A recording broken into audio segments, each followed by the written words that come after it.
William Seward. I am here to introduce you, to instruct you how to play a few games. Games that were not popular in my era, but popular now. The first game I'd like to talk about is a card game called Ska. In this card game, the winner becomes president, and the loser tries to make friends with the president because he's losing, and eventually becomes Secretary of State. Haha! That was a joke, because I became Secretary of State after Abraham Lincoln was winning. It seemed as though I had a whole grip. I was winning the election. William H. Seward was the chance. Everyone was rooting for me. I was the governor of New York, I had been a senator, I was a prominent abolitionist, and I was the head of the ticket for the Republican Party in the election of 1860. However, my friend, William Thurlow Weed, an editor, he told me to go to Europe before the election because I had already made my campaign, because he didn't want me to make a political blunder. I never make blunders because I'm awesome. Because I'm William Seward. Okay? Just remember that. I'm awesome. But I went to Europe. It was relaxing. I come back. I have lost. Pretty much lost the election. Abraham Lincoln, who was just a little Illinois lawyer, had completely taken it over. He had slowly made gains. His ambition was so strong he would not stop. And he was also, he wasn't as strong an abolitionist as I was at the time. He was advocating for the slow decrease of slavery. He didn't want any secession from any of the states. However, I didn't want secession either. But I was more like, no, we end slavery now. The reason I was a prominent abolitionist was because in my childhood, my father, he was a farmer, and he owned several black slaves. And he never said anything or did anything that would make me think that blacks were inferior to whites. One day I was playing with one of the black slaves, and he tells me that he was shackled around the neck after trying to run away. And following that day, he did run away, and I never saw him again. And I became a prominent abolitionist after that. My father, the way they made me see that blacks were equal to whites is because they sent them to school, and they maintained good grades. They were smart. They were as smart as any other white boy I knew. So I became a prominent abolitionist, became governor of New York, was a senator, lost the election of 1860, which I am not very happy about, but I did become quite important in deciding in the Civil War. Abraham Lincoln, because I lost, I campaigned for him very strongly, and in return he made me his Secretary of State. Not a bad trade-off, I'd say. As the Secretary of State, we were very close friends. Okay, he was very tall. I'm short. But another thing that separated us was because I am an optimist, a proud optimist. But great man, wonderful man. However, we can say, sometimes he got a little depressing. Like, he wasn't depressing, but he would become depressed because of the war. I wasn't that sympathetic, so I was an optimist. He was more sympathetic, which was good. He was a great president. I'm not saying that he was a bad president. Never think I say that. Never, never, never. He's a great president. However, we got along really well. And actually, during his first State of the Union address, he wrote some things down, and he showed his speech to me, and I said, no. I gave back about 6 pages of how we should change it. He was more forceful, shall we say, towards the South, saying you're in slavery now, sword of justice will come upon you, and stuff like that. However, I told him that he shouldn't really try to do that, because if he did, the South might be like, whatever, and they might leave, and it would not be good, and then put him off as a bad president, but he was a great president. So, I changed it and to make it more cuddling, shall we say, nicer and kind to all the others. So, I do that, and he delivers it, but the South still secedes from the Union, well, the United States, and becomes the Confederacy. After I repeatedly tried to make them come back, they didn't come back. So the Civil War started after the firing of Mount Sumter, and all of that. The reason I was important is because I made sure Britain and France, pests that they were, stay out of helping the Confederacy. The cotton was very strong in the South, of course, and they needed slaves, and so they like slaves. And I say, no slaves, and they're like, no way, we need slaves. In order to grow cotton, we need to grow money. So by taking away our slaves and taking away our money, and they would sell cotton to Britain. When the cotton stopped, slow, didn't stop, the shipment to Britain, one day they would send diplomats to talk to the British about how they're going to get it back up. So one day they send these 2 diplomats on a ship up to Britain, and this idiotic captain, overzealous Union officer, he captures the ship, and he takes the 2 Confederate diplomats back to the Union. Captain Wilkes, such a fool. And so I had to talk to him. He was rebuked, don't worry, you didn't get that mad at him. I told him, don't do that again, apologize. Well, I didn't say apologize.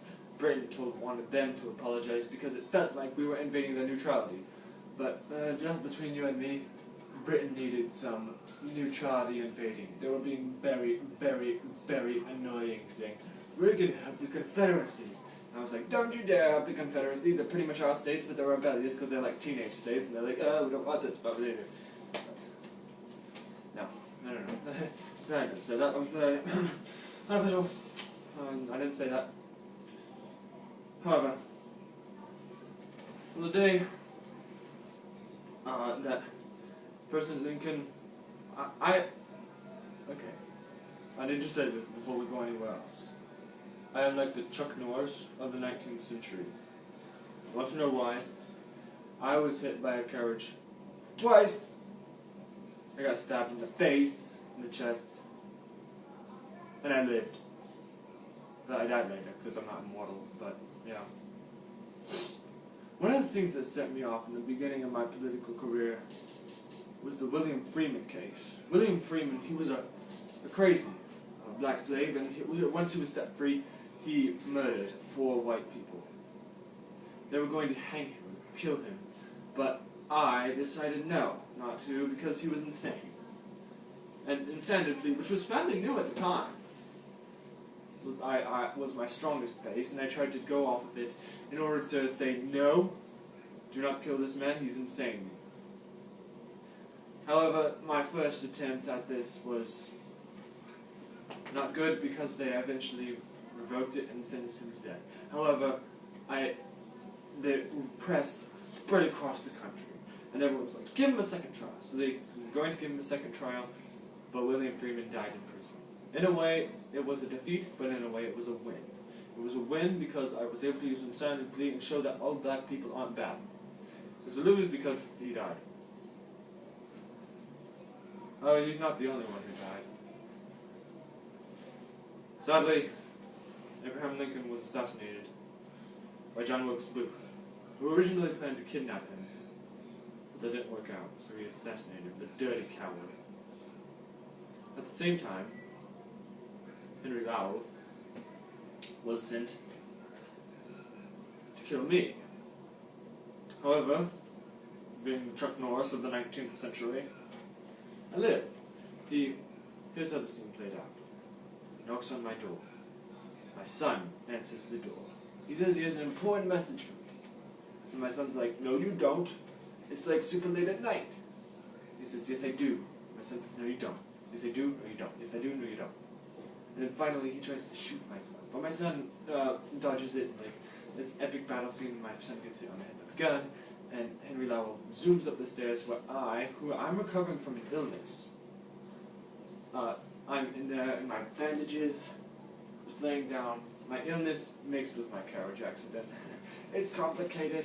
Chuck Norris gets sick too. He zooms upstairs and he stabs me over and over and over again.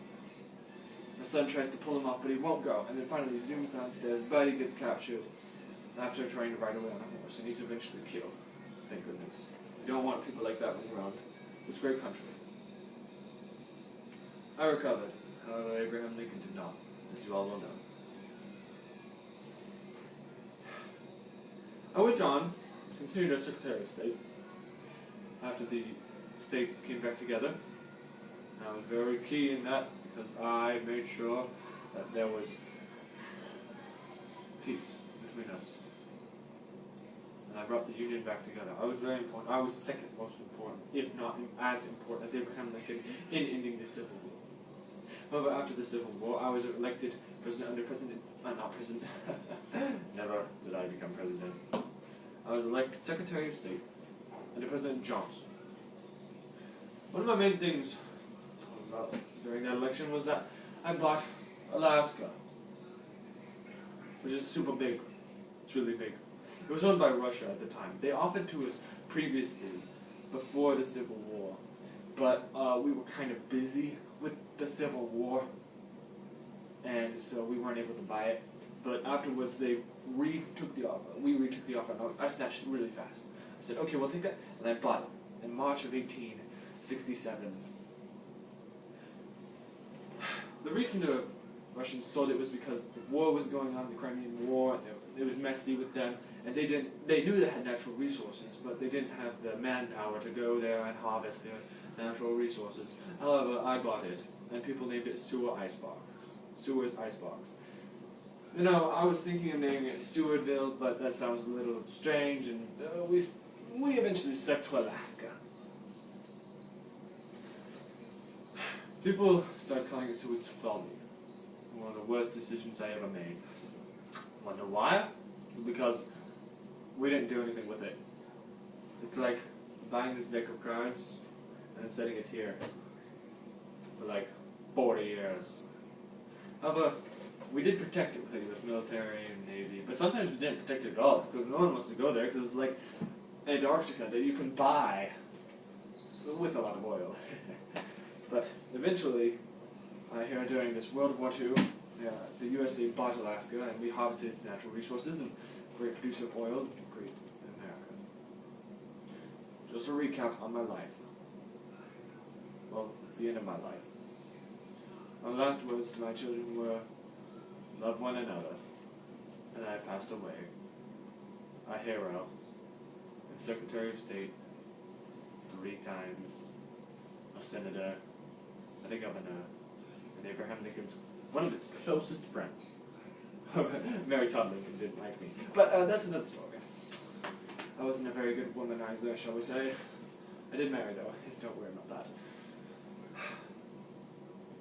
Abolition was one of the greatest choices I ever made, ending slavery in the South and the North.